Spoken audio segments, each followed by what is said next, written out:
Hello बच्चों, पीके medical channel में मैं पंकज विश्वकर्मा आप लोगों का बहुत बहुत स्वागत करता हूं। बच्चों, आज का टॉपिक हमारा बना हुआ है हीमोफीलिया रोग की वंशागति।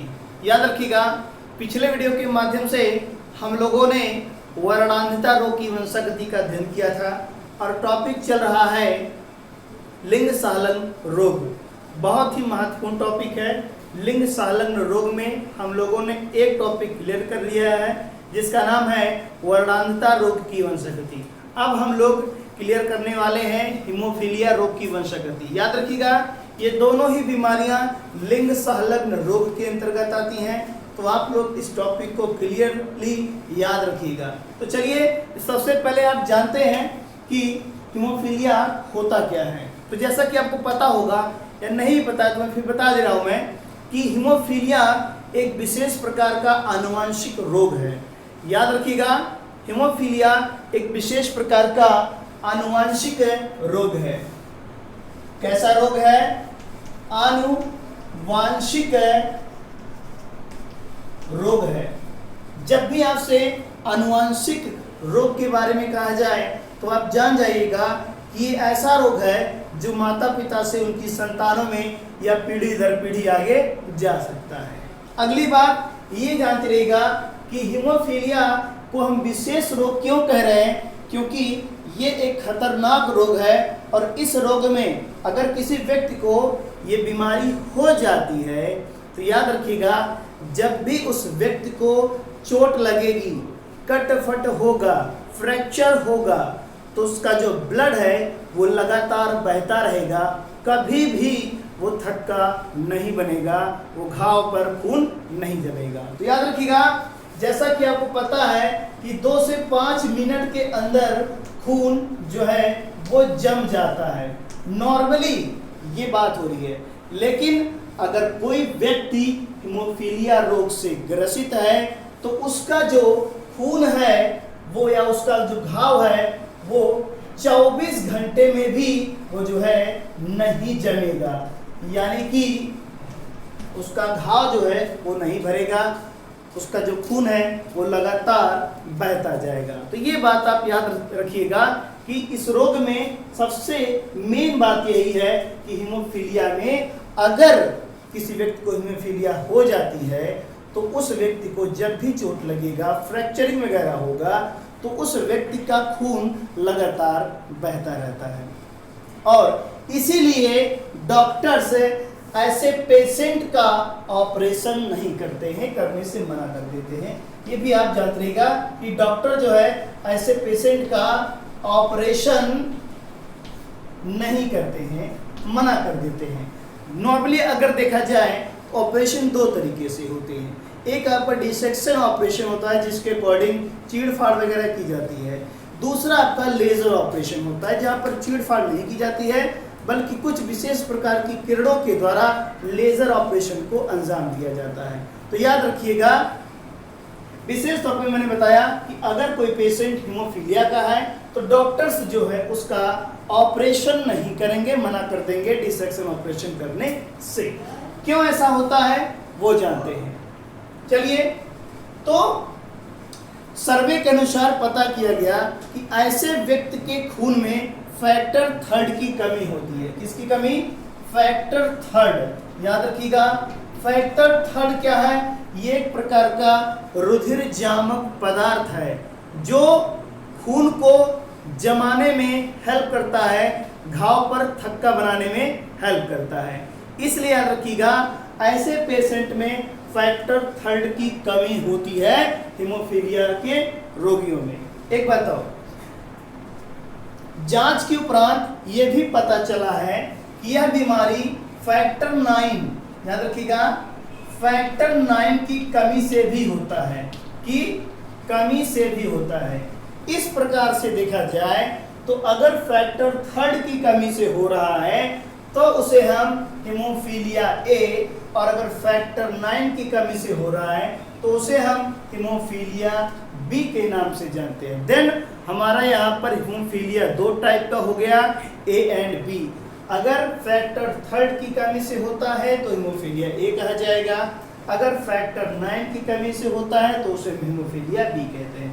मैंने बताया हीमोफीलिया में क्या होगा, अगर कोई भी पेशेंट इस रोग से ग्रसित है तो उसको चोट लगने पर, फ्रैक्चर होने पर खून जो है लगातार बहता रहेगा। आप कितना भी उस पर पट्टी वगैरह करिए, खून का जो क्लॉटिंग नहीं होगा। इसके कारण से ऐसे पेशेंट की जान भी चली जाती है। चलिए आगे देखा जाए और क्या हो सकता है।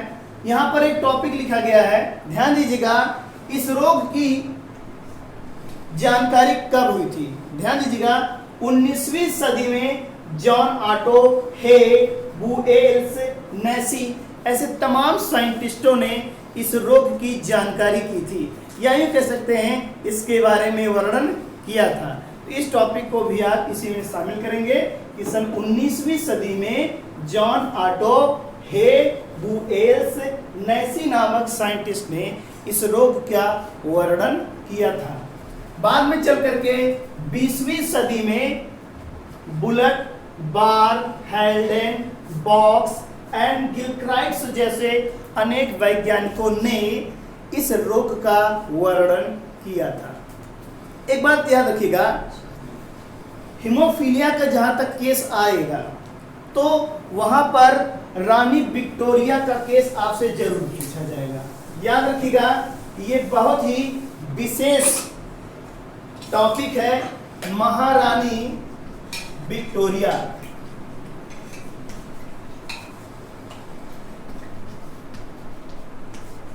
खास तौर पे याद रखिएगा, महारानी विक्टोरिया का केस आपसे जरूर पूछा जाएगा। ऐसा माना जाता है, सर्वे के अनुसार, एक साइंटिस्ट का नाम यहां पर आएगा, हेल्डेन।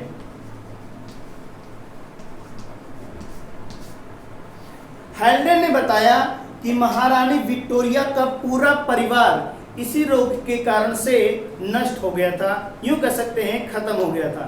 क्यों?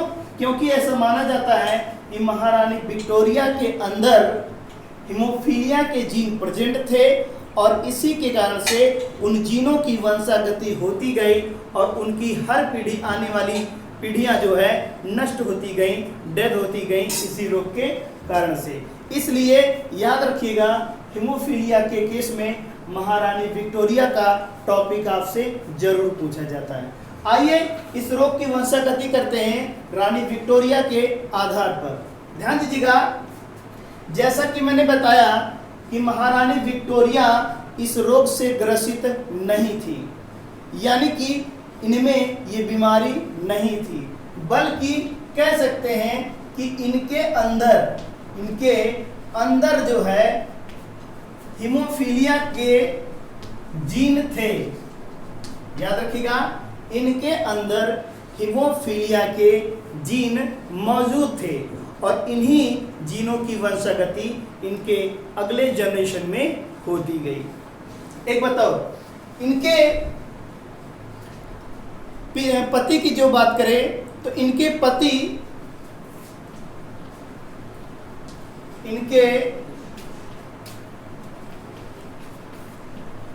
पति भी नॉर्मल थे, यानी हम कह सकते हैं कि इनके अंदर भी इस प्रकार के बीमारी के जीन प्रेजेंट नहीं थे, फिर भी इनकी आने वाली संतानें इस बीमारी के कारण से डेथ होती गई।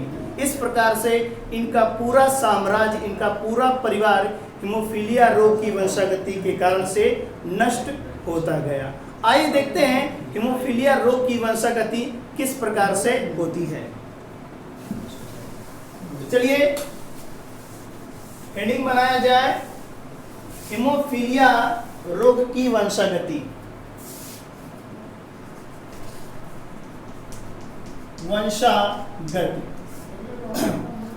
तो जिस प्रकार से हम लोगों ने पिछले वीडियो के माध्यम से वर्णांधता रोग की वंशागति कराई है, तो ठीक उसी प्रकार से हम हीमोफीलिया रोग की भी वंशागति कराएंगे। मतलब ये हुआ कि हीमोफीलिया जो बीमारी है इसके जीन यक्ष सहलग्न होते हैं, स्पेशली याद रखिएगा, यानी कि ये यक्ष सहलग्न रोग है, यानी इसके जीन एक्स गुणसूत्र पर पाए जाते हैं। खास तौर पे याद रखिएगा,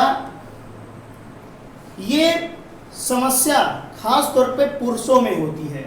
पहली पॉइंट आप जानते रहिएगा कि यक्ष संलग्न रोग है, अर्थात इसके जो जीन होंगे वो यक्ष गुणसूत्र पर इंडिकेट किए जाएंगे, पाए जाएंगे।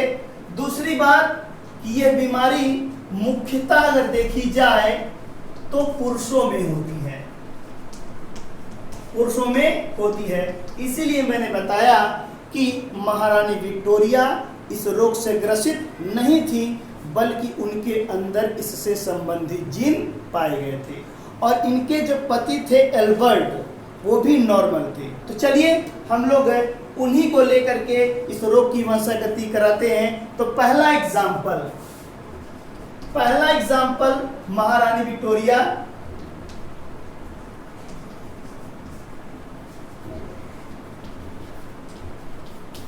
और उनके पति एल्बर्ट। चलिए, तो जैसा कि मैंने बताया कि महारानी विक्टोरिया ये सिर्फ वाहक थी, यानी हम कह सकते हैं कि इनके एक्स गुणसूत्र पर हीमोफीलिया के जीन प्रेजेंट थे। तो यहाँ पर हम H से इंडिकेट कर दे रहे हैं, H फॉर हीमोफीलिया। आइए, तो जैसे कि बताया गया इनके जो पति थे वो नॉर्मल थे, यानी इनके किसी भी क्रोमोसोम पर हम हीमोफीलिया के जीन को इंडिकेट नहीं करेंगे। आइए क्रॉस कराते हैं, वंशागति कराते हैं। तो यहाँ पर आप देखेंगे XX और यहाँ पर एक हीमोफीलिया का जीन। चलिए, ये पुत्री है। तो जैसा कि मैंने पिछले वीडियो में बताया था, अगर पुत्री के केस में दोनों गुणसूत्र में से किसी एक पर ही होगा जीन, तो वहां पर हम वाहक लिखते हैं। क्या लिखते हैं? वाहक।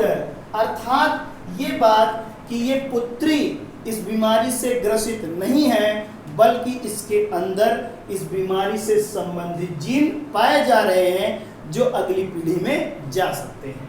चलिए नेक्स्ट, यहां पर XHY पुत्र है ये। तो पुत्र के केस में मैंने बताया था कि पुत्र में अगर किसी भी गुणसूत्र पर बीमारी के जीन प्रेजेंट हैं तो वहां वाहक नहीं लिखा जाता है, क्योंकि वाहक सिर्फ फीमेल्स होती हैं, मेल्स नहीं। तो यहाँ पर संक्रमित लिखा जाएगा, संक्रमित, यानी पुत्र क्या है? संक्रमित है। चलिए अगला केस देखते हैं। इसको यहां से XX, ये क्या है? पुत्री है। कैसे? सामान्य, सामान्य पुत्री। यहाँ पर किसी भी क्रोमोसोम पर हमने हीमोफीलिया का जीन इंडिकेट नहीं किया है, इस वजह से ये कैसी पुत्री है? नॉर्मल पुत्री है। नेक्स्ट XY, ये क्या है? पुत्र है। कैसा पुत्र है? सामान्य। तो याद रखिएगा, इस केस में हमने देखा है कि उनकी एक पुत्री हीमोफीलिया रोग की वाहक है, अर्थात इसकी जितनी भी संतानें होंगी उन संतानों में इस बीमारी के जीन जाएंगे या फिर जा सकते हैं। चलिए यहां देख रहे हैं, तो पुत्र क्या है? संक्रमित है। जैसा कि बताया गया है कि खास तौर पे इस रोग से केवल और केवल पुरुष ही संक्रमित होते हैं, अर्थात इसका पुत्र क्या है? संक्रमित है। एक बात और मैं बता दूं, हीमोफीलिया रोग से जो भी पेशेंट संक्रमित होते हैं वो या तो बचपन में ही मर जाते हैं अथवा शादी के पहले ही, विवाह से पूर्व, या कह सकते हैं कि युवा अवस्था तक ऐसे पेशेंट की डेथ हो सकती है। तो यहाँ पर आप एक पॉइंट बना लीजिएगा कि इनकी जो मृत्यु है वो बचपन में ही हो जाएगी अथवा विवाह से पूर्व, विवाह से पूर्व इनकी जो है डेथ हो जाती है। इसीलिए ऐसा माना जाता है कि महारानी विक्टोरिया का पूरा जो परिवार है इसी रोग की वंशागति के कारण से सभी खत्म हो गए, नष्ट हो गए। तो इस प्रकार से हम हीमोफीलिया रोग की वंशागति कराते हैं। तो आई होप कि हीमोफीलिया रोग की वंशागति आप लोग करा सकते हैं। इसी प्रकार से अन्य रोग की भी वंशागति कराएंगे, बस आपको एक बात ध्यान में रखनी है कि वो यक्ष संलग्न है कि वाई संलग्न है। याद रखिएगा, हम लोग लिंग संलग्न रोग पढ़ रहे हैं जिसमें दो बीमारियां आपकी पढ़ाई गई हैं, एक आपका वर्णांधता, दूसरा हेमोफीलिया। दोनों ही बीमारियां यक्ष संलग्न है। तो जाहिर सी बात है आप सिर्फ और सिर्फ यक्ष गुणसूत्र पर ही इसके जीन को इंडिकेट करेंगे। तो इसी वीडियो के साथ हम अपने इस टॉपिक को खत्म करते हैं। अगला टॉपिक अगले वीडियो के साथ, तब तक के लिए नमस्कार।